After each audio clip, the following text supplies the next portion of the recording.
जय माता दी दोस्तों, आपका दोस्त मोहित राघव फिर हाजिर है आपकी सेवा में एपिसोड नंबर 3 लेके अपने कोर्स का। पहले एपिसोड में हमने सीखा कि कैसे फैंटेसी की दुनिया काम करती है। दूसरे एपिसोड में हमने सीखा कि कॉन्टेस्ट्स क्या होते हैं, ऐप्स के कितने मेंबर के होते हैं, क्या प्राइज मनी होती है, कौन से आपके लिए रिस्की साबित हो सकते हैं, कौन से आपके लिए सेफ साबित हो सकते हैं। उम्मीद तो मुझे ये है कि आपने वो एपिसोड्स देख लिए होंगे। अगर नहीं देखे तो दोनों एपिसोड्स के लिंक मैंने डिस्क्रिप्शन में डाल दिए, देख लीजिएगा, तभी तीसरे वाला ये जो एपिसोड है ये आपकी समझ में आएगा। हालांकि एपिसोड जो है ये बहुत इंपॉर्टेंट है क्योंकि मैं आपको टीम बनाना सिखा रहा हूँ। मैं आपको दिखाने जा रहा हूँ कि कॉन्टेस्ट के अकॉर्डिंग कैसे टीम बनानी है। इसीलिए मैंने जब कॉन्टेस्ट वाला एपिसोड में कर रहा था तो आपको समझाया था कि भाई ये जो मैसी सी दुनिया है इसको सॉर्टेड कैसे करना है। और जब ये दुनिया हमने उस एपिसोड में सॉर्ट कर दी तो अब आती है कि सॉर्टेड दुनिया के लिए हमें टीम्स कैसे बनानी है। हेड टू हेड की टीम क्या होनी चाहिए, मिनी ग्रैंड लीग की क्या होनी चाहिए और ग्रैंड लीग की क्या होनी चाहिए। तो मैंने भी उसी कैटेगरीज में उस टीम्स को डिवाइड किया है। और ये जो मैंने 7-8 साल से फैंटेसी की दुनिया खेली है, सीखी है, एज ए एक्सपर्ट भी अब तो 2 साल हो गए हैं, देखा है, फील किया है, उसके हिसाब से कैटेगरीज मैंने डिवाइड की हैं और उसके हिसाब से मैं आपको आगे चीज़ें बताने जा रहा हूँ। चैनल अगर अभी तक सब्सक्राइब नहीं किया है कर लीजिएगा, बहुत काम का ये कोर्स है और आगे की दुनिया भी आपके लिए है। टेलीग्राम जरूर ज्वाइन करिएगा क्योंकि मैचेस की टीम्स अगर आपको रेडीमेड चाहिए तो वो आपको मिलती हैं, मैचेस की वीडियोज़ वहाँ मिलती हैं और मिलता है आपको बहुत सारा ज्ञान। इस एपिसोड में टीम्स बनाने जा रहे हैं। सबसे पहले स्मॉल लीग की टीम हम इस क्रिएट करेंगे। स्मॉल लीग क्या होती है, मैंने आपको बताया था 2 मेंबर या 4 मेंबर वाली जो टीम होती हैं या 3 मेंबर। इवन विजन 11 के अगर मैं फिर से मुझे शब्द याद नहीं आ रहा है, विजन 11 के तरीके से मैं सोचूं तो 11 मेंबर तक मेरी टीम सेम रहती है। उसके बाद मैं टीम्स में डिवाइडेशन या डिफ्रेंशिएशन में करता हूं।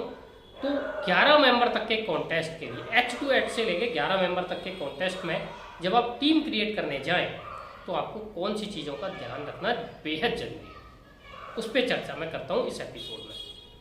सबसे पहले आपको जो ध्यान रखनी है वो ये कि सारे बड़े नाम को लीजिए। जितने बड़े नाम दोनों टीमों से हैं ना उनको आपको पिक करना है। क्यों करना है पिक?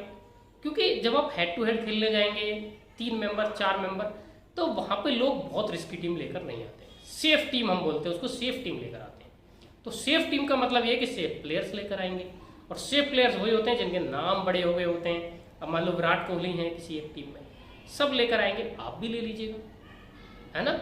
मान लो दूसरी टीम में स्टीव स्मिथ हैं, सब लेकर आएंगे, ड्रॉप तो उनको नहीं करेगा।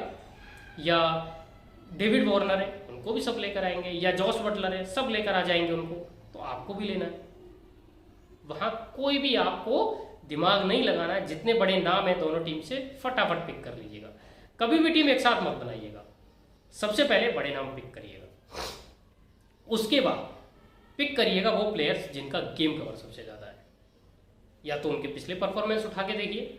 अगर सीरीज का पहला मैच है तो जिन प्लेयर्स का गेम कवर सबसे ज़्यादा रह सकता है उनको पिक करिएगा। अब गेम कवर क्या होता है उसकी बात कर लेते हैं क्योंकि आपको गेम कवर समझ नहीं आएगा। गेम कवर वो होता है कि अगर प्लेयर बेटर है और फॉर्मेट है T20 तो वो आपके टॉप 4 में होना चाहिए, जिसकी एश्योरिटी ये हो कि इसकी बैटिंग आएगी ही आएगी, इसको 20 बॉलें खेलने को मिलेंगी ही मिलेंगी।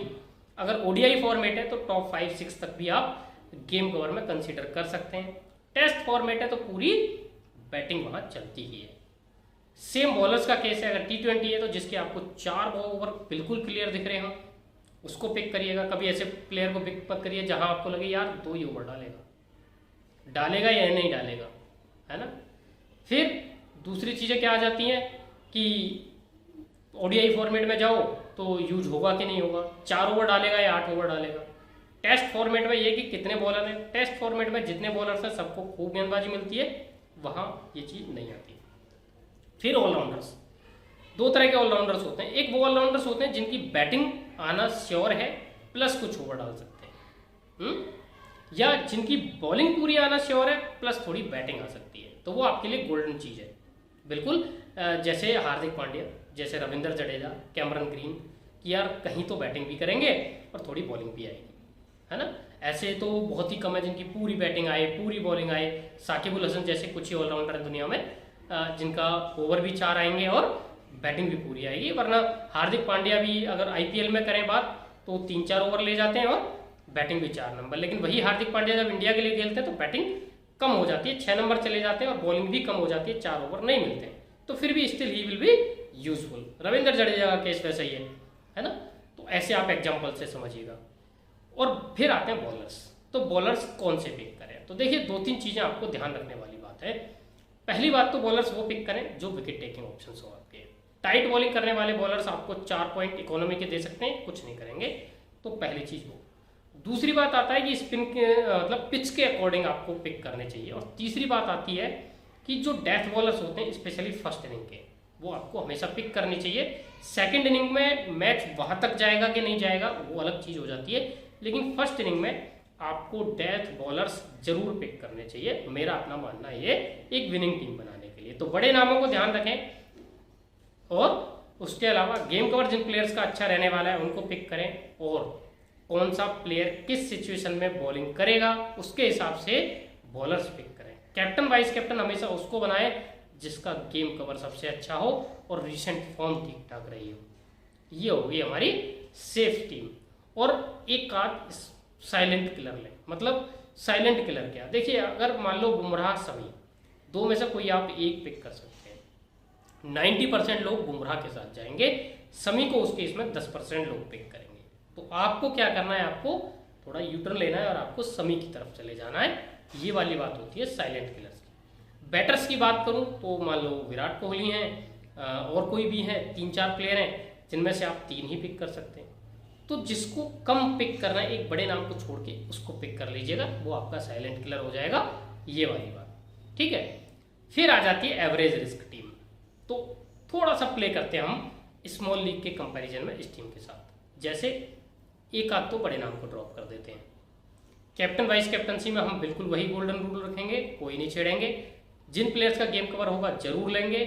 साइलेंट किलर्स यहाँ पे हम थोड़े से बढ़ा देते हैं, 2 या 3, क्योंकि आपको 1 या 2 प्लेयर ऐसा चाहिए होता है यूजुअल ट्रैक से हटके कि जो आपको आगे ले जाएगा। तो उनको लीजिएगा। इस तरीके से आपकी एवरेज रिस्क टीम बन जाती है। अब आती है हाई रिस्क टीम जिसको हम बोलते हैं ग्रैंड लीग। यहाँ आप भर भर के रिस्क लीजिएगा। भर भर के कैसे? बड़े प्लेयर्स को ड्रॉप कर सकते हैं, जिसको चाहे आप ड्रॉप करिए। आप 1 लाख लेना चाहें, 2 लेना चाहें, 1 को भी ना लेना चाहें, आपकी चॉइस। क्योंकि वहां आपका जो कंपटीशन है ना वो 75 लाख लोगों से है यार, है ना। लेकिन एक बात ध्यान रखिएगा, ड्रॉप किसी को भी करिएगा, उसकी जगह जिसको पिक करें उसका गेम कवर एक्सीलेंट होना चाहिए। आप ऐसा मत करिएगा कि ओपनर को छोड़ के 6 नंबर का प्लेयर ले लें। T20 क्रिकेट सबसे ज़्यादा होता है दुनिया में, और अगर आप T20 में ओपनर को छोड़ के और कह रहे हैं नहीं मैं तो 6 नंबर वाले पे रिस्क लूंगा, तो आप तो मरने के काम खुद ही कर रहे हैं। रिस्क लीजिएगा। कैसे रिस्क लीजिएगा? 2 ओपनर है, एक है डेविड वार्नर, दूसरे कोई और, उनका नाम कम है। आप डेविड वार्नर को ड्रॉप कर दीजिएगा, दूसरे ओपनर को ले लीजिएगा, आपका गेम कवर हर्ट नहीं होगा और बड़ा नाम ड्रॉप भी हो जाएगा। जैसे ही डेविड वार्नर ड्रॉप होंगे आपकी 1 विनिंग हो जाएगी, दूसरा प्लेयर 30 रन कर देगा, आपकी दूसरी विनिंग हो जाएगी। इस तरीके से सोच के करना है, ना कि ऐसा कि अरे यार 7 नंबर पे आ सकता है, एक बार इसने इतना बना दिया था तो ले लेता हूँ। भाई साहब मैं मुझसे हाथ जुड़वा लो, ऐसी गलती मत करो। टीम क्रिएशन में सबसे ज़्यादा गलतियां हम लोग करते हैं और यही गलतियां करते हैं कि हमारा अपने दिमाग पे काबू नहीं रहता है। हमें नहीं पता कितना रिस्क हमें लेना है, हम बहुत ज़्यादा रिस्क ले जाते हैं। नहीं, रिस्क लीजिए लेकिन दिमाग खोल के। बड़े प्लेयर को ड्रॉप कर दीजिए, लेकिन उसके आप रिप्लेसमेंट में जो प्लेयर लें उसका गेम कवर अच्छा रहना चाहिए, रहे ऐसी सोच के साथ दूसरे प्लेयर को पिक करिएगा। ठीक है, तो ऐसे आपकी बन गई ग्रैंड लीग टीम बन गई आपकी। आपको कॉन्टेस्ट मैंने समझा दिया, आपको दुनिया मैंने समझा दी है। अब आता है कि ठीक है टीम भी हो गए, कॉन्टेस्ट भी हो गए, कॉन्टेस्ट ज्वाइन कैसे करें, किस टीम से कैसे करें और प्रॉफिट कैसे आएगा। तो जो अगला एपिसोड है हमारा, हम उसमें प्रॉफिट प्लान पे ही बात करेंगे। हम इसी बात पे चर्चा करेंगे कि प्रॉफिट कमाया कैसे जाए और क्या गारंटी है प्रॉफिट की कि प्रॉफिट होगा ही होगा, जरूर होगा। बस आपको करना क्या है, चैनल को सब्सक्राइब करना है, नोटिफिकेशन बेल दबानी है। आपके मन में कोई अब तक सवाल है तो वो इस वीडियो के कमेंट बॉक्स में पूछ लीजिएगा। ट्विटर पे भी लिख के पूछ सकते हैं आप मेरे से, इंस्टाग्राम पे भी पूछ सकते हैं, वो जो आपका क्वेरी वाला एपिसोड होगा 7वां, उस एपिसोड में मैं शामिल करूंगा और आपका प्रॉपर जवाब दूंगा। ठीक है, फिलहाल के लिए तो ये समझ लीजिएगा कि अगले एपिसोड में प्रॉफिट प्लान आ रहा है आपके लिए, तो गोल्डन अपॉर्चुनिटी है पैसा कमाने की। Stay tuned. फिलहाल इजाजत, टाटा बाय बाय, जय माता।